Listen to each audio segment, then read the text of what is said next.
Well, g'day, Smithfield! How's everyone holding up? You doing alright? Yeah. It's half-hearted, but alright, I'll take it. That's cool. Alright, g'day! I am unreasonably excited to be here tonight. Not entirely sure why. But yes, my name is Steve, and I'm a wildlife educator. Alright, now, I have a huge passion for animals. I love educating people, and in my heart, I have a real love for photography. And that's probably going to remind you of another Steve. He had a huge passion for animals, didn't he? He loved educating people. But in his heart, oh, yeah. So that's Steve and I, we operate on different scales. I'm like a mini Steve. Yeah. I work with schools. Wildlife education for kids, it's not a job for everyone, right? There's a few cliches that seem to come with the territory. First of all, I talk an awful lot about... It's just part of the job. I know things like this. And I'm really good at getting kids' attention. Unless it's my daughter's attention. I have to dress as a unicorn and sing "Let It Go" just to get her to look away from the TV. But for everyone else's kids, I'm in the pocket. It's actually worked out really well because when I was in school, I was the worst kid in class. Easily. Wouldn't sit still, wouldn't shut up, way too much energy. So, when I talk to kids now, I'm an expert at getting the attention of kids who won't listen because that was me. Right? Now, I reckon you all remember sometime or another when somebody came to talk to your class in school about something like stranger danger, fire safety, or healthy eating, yeah? Well, I'm in that posse now. I'm Steve, Spider-Man. Yeah. And wildlife education in schools, it doesn't seem like that special a thing, right? You go in with a lizard, a snake, a bird, let the kids touch it while you talk about their features, right? It's not a big deal. It's been done before. Well, I don't do that, okay? What I do is I go into schools and I help kids to look closely at things they don't normally look closely at. The way that I achieve that, obviously, is with photos of Lego. And, animals. Animals, of course. Lego and animals, right? And my photography, it's kind of like Where's Wally on easy mode, right? Where's Whistling Spider? Where's the Water Strider? Where's the Wallaby? Right? As simple and innocent as it might seem, it's a lot more complicated than it looks. Every one of these photos is a real photo of a live animal, right? There's no doctoring this stuff. It just is a real photo. This one, 12 metres underwater on the Great Barrier Reef. The middle of the desert, 9 o'clock at night. One of the most venomous spiders on the planet. It is not simple point and shoot photography we're talking about here, right? It gets a little complicated. Right now, getting a halfway natural looking photo of a live animal in an unnatural situation is hard. It's harder than finding a sober adult on Australia. Right? Difficult. Yeah. See, it took 2 nights of repeating this just to get this. And that's the only good photo we got out of 650 shots.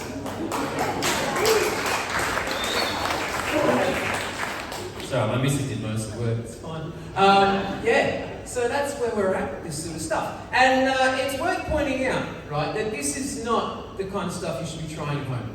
Keep that in mind. I have a breadth of animal handling experience. I've been doing this a long time. Very, very careful. I'm very proud to say that I've only ever been bitten, stung, or otherwise injured by one of my photographic subjects. Everything else is research specimens, pets, and ethical catch and release photography. Right, so, yeah, there's nothing really special about toy photography. Specifically, there's nothing special about macro photography or animal photography, but apparently nobody else has ever been dumb enough to try the 3 together. It's just me. It's just me. And it's not like I planned it this way, it kind of just happened. See, the thing is I have an obsessive personality, I always have. When I was a kid, I was obsessed with video games. I would play games for hours on end and forget to eat. But when I hit puberty, I got obsessed with girls, right? And when I realised that video games weren't going to get me girls, well, I got into collecting Lego because chicks need bricks. Yeah. Anyway, when I moved up here, I got into reef and rainforest tourism. And one of the things that really shocked me in the early days was how little I knew about these ecosystems. Despite 12 years of school and a lifetime being surrounded by nature. And when I realised that I had holes in my understanding of the natural world, well, you would never believe this, I got obsessed. And so I got right into it. I became a full-blown nature nerd, a wildlife weirdo, a garden geek. I read, studied, I fixated, and to really impress the ladies, I got into macro photography. Women love close-up bug photos. Yeah, they do. Now, macro photography, super nerdy. It's just like Pokemon, except without the fun, right? You still go around collecting stuff. It's just, instead of superpowered animals, you just collect cameras. And it's constantly evolving, just like in Pokemon. It's just that it's evolving to be more expensive. That's it.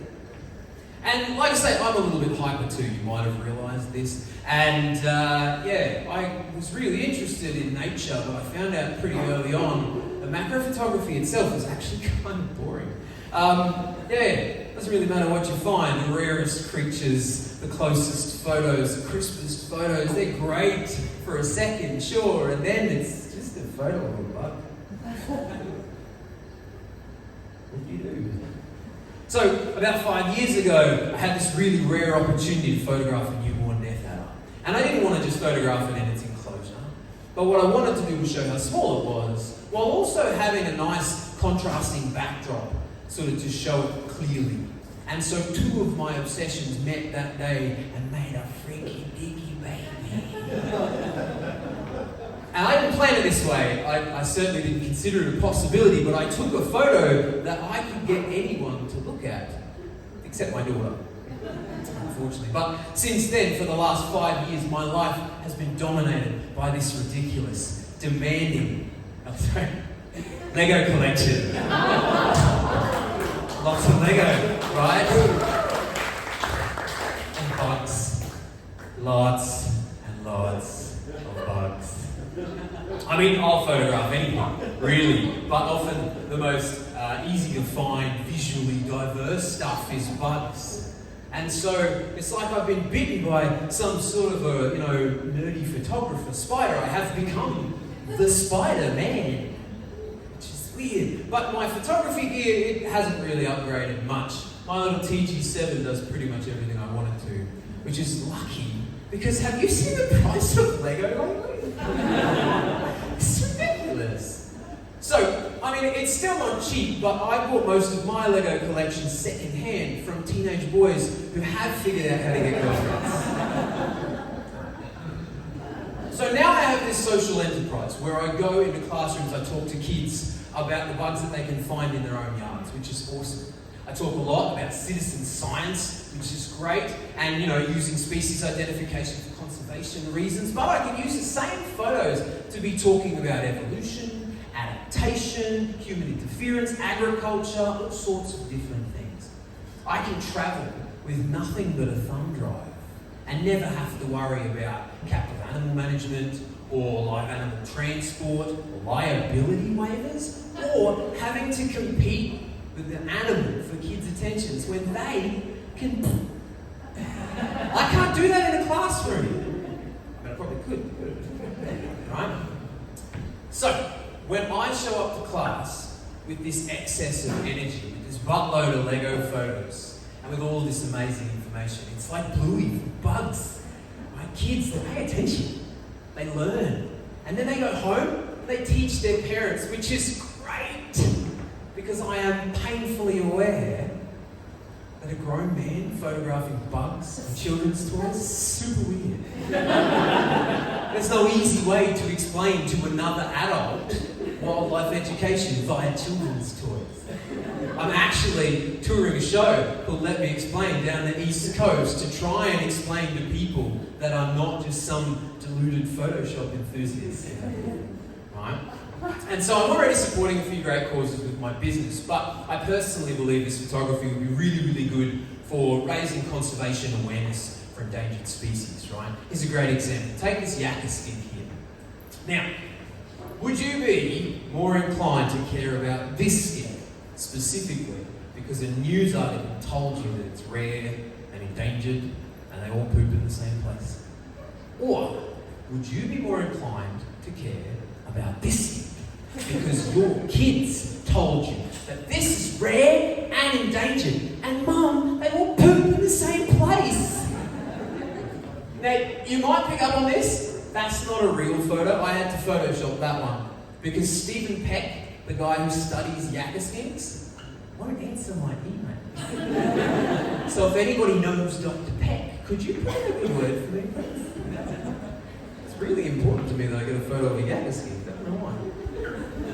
So now that I've been doing this for a while, right, I'm starting to get recognised as that bug guy, which is cool. Parents come up to me in the shops, they tell me about how their kids are interested in bugs now, they're out in the garden looking for things, how the whole family loves my Instagram account, which is great. I mean, sometimes I do get some feedback like, Billy wants Lego for Christmas now, and Billy wouldn't let me kill a spider, and Billy got bitten by a spider that he wouldn't let me kill when he was trying to put it on the Lego that he got for Christmas. And while admittedly I'm still working on trying to get kids to care for nature without touching it, any step in the right direction is better than nothing at all, right? For me, watching a child grow with a deep respect for nature is a beautiful thing. I mean, admittedly, she got bitten by a spider once, but she knew when it happened it was her fault. And watching a 4-year-old take responsibility for something like that, it's so good! She doesn't go grabbing them like she used to anymore. It wasn't one of them, by the way. They're lovely. Handle them when you can. They're great. Alright, so, hopefully, I mean, I know I'm not the only over-enthusiastic Steve to want to educate people about nature, but hopefully I could become Australia's favourite Spider-Man. If I can just convince people that I'm not crazy, maybe I'll be able to travel around the country photographing rare and endangered species and sharing with children in classrooms all around Australia. But the best bit, by far, is I'll get to claim my Lego collection on tax. Rocket! Thank you very much.